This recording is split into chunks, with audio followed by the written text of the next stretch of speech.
So like, but now I just think about my children and like, I don't remember where I learned it. Like, I think it was, like I said, it was the podcast first. First came the podcast.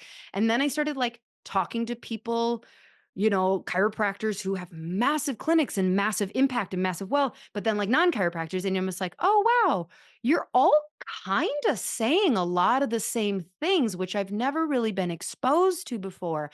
And so now even like, the way I view, like, a vacant lot of, like, is that a parking ramp? Is that Is the available? Could we put a parking ramp there? Because that sounds sexy. Like, are they really selling that laundromat? What, like, oh, man, I wanna, you know, the way that your brain shifts to start to look for opportunities is, I think, the big is all right. An I unlock. would argue, I think that is step 1 of the awakening of, Mhm. like, you're exposed to it and you're like, "Whoa, what?"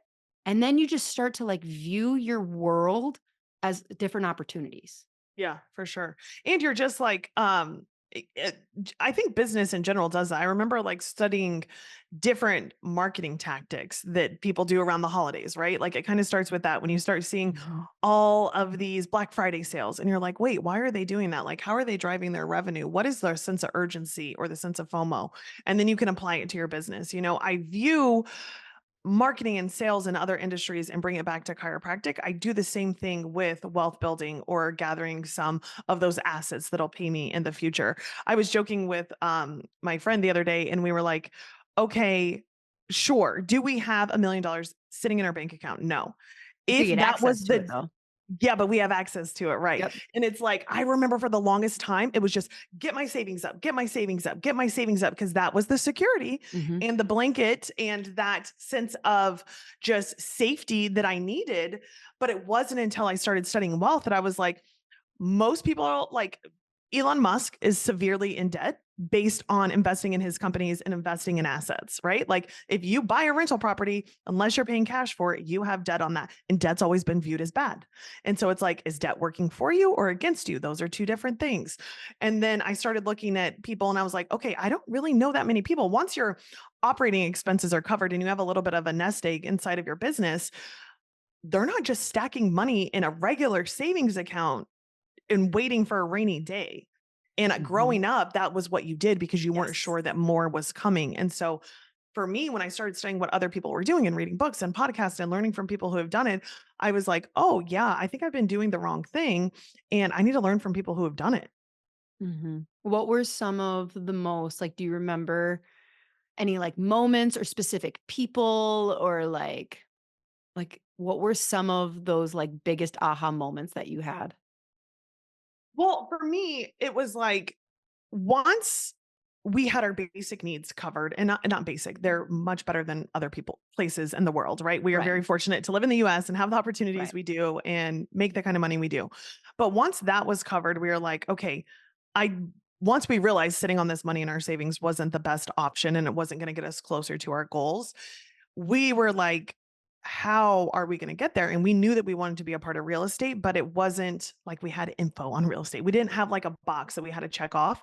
We just started buying properties.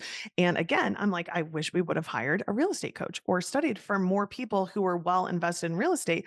So a lot of the things that we did in real estate was like trial and error, Mhm. but it was at least the first stepping stone to learning, okay, I'm going to take this $30,000 and put it towards a down payment. And yes, the income on that house might not be as much because it's a long-term, low-income property, but I get tax advantages. And I also am Mhm. building up equity and somebody else is paying the mortgage. And originally, when we first started looking at real estate, it was like, okay, well, we're not getting that excited about, 400 extra dollars a month. Like we Right, don't even touch our real estate income because we don't need it, luckily. right. And so, but it's going to be there when we want to capitalize on more opportunities. And so I don't even really think I answered your question because I don't even remember. Because I feel like I fell on my face so Right. much that there wasn't somebody really guiding me in that arena. I do think real estate was, like, I don't wanna call it a game because I'm sure some people would be offended to that, but, like, it's just so I mean, real est how come nobody told us about real estate? Like, I feel like every, like, college class, no matter what your degree, should just be like, "Okay, but here's why." Like, Mhm. You buy a thing. I'll break this down to a kindergartner right now in case you're like, you buy a thing. So you do have to get the money for the down payment for the thing. And should you be conscious of like what your interest price or like, your loan is there? Yes, please do. You get someone to pay the mortgage on said thing by renting it from you. You do that for 10 years. Mhm. Said thing is completely paid off now. And, or maybe it's longer, depending on, whatever. Um, and you can then sell it. You can also Mhm. borrow against it. Like it's just the duplicity of it of like, oh, well now we're 50, we bought this thing for 300,000 and we've paid off 80,000 of it. And now all of a sudden, hey, look, you can get a HELOC. Like now you Yes, can and use take that that. money back out and do it again. Mhm, and you can do it again, and now you have 2, and so then you are 55 years old, you started this game when you were 30, and you have 7 properties, you have 12 properties, whatever you have that someone else has basically been paying off for you, and Mhm. now they've accrued, value because real estate does. Like, I mean, yes, there's the So 2,000 the like other the other thing that gets like comes up for me when we're talking about this is even just so like real estate's one asset, right? It's like one option, I should say, in order to take your profits. But like I just love our conversation with Elise the other day when we're talking about content for Cairo WealthCon. She's like, oh, well, I'm going to teach them how I was my own bank yeah, and how I'm opening these new practices and not even getting money from the bank. And I'm like, nobody knows that. Nobody knows that they could do that, or that's also available to them. And then so when I think of real estate, I'm like, damn, I also wish I would have started investing in whole lives, even like $100, $200 a month right when I opened my practice, because I could have mhm, budgeted for it. Right. I So know. there's bigger plays, there's little plays, there's riskier plays, there's Well, and I less think it riskier depends on plays. how old you are, is how big and how risky, of like, if you're listening, if you're going to Cairo WealthCon and you're in your 20s, like, I envy you because you don't have to make, you're going to learn that, like, you don't have to make a big, risky play. You just need to freaking start. Just Yes. start.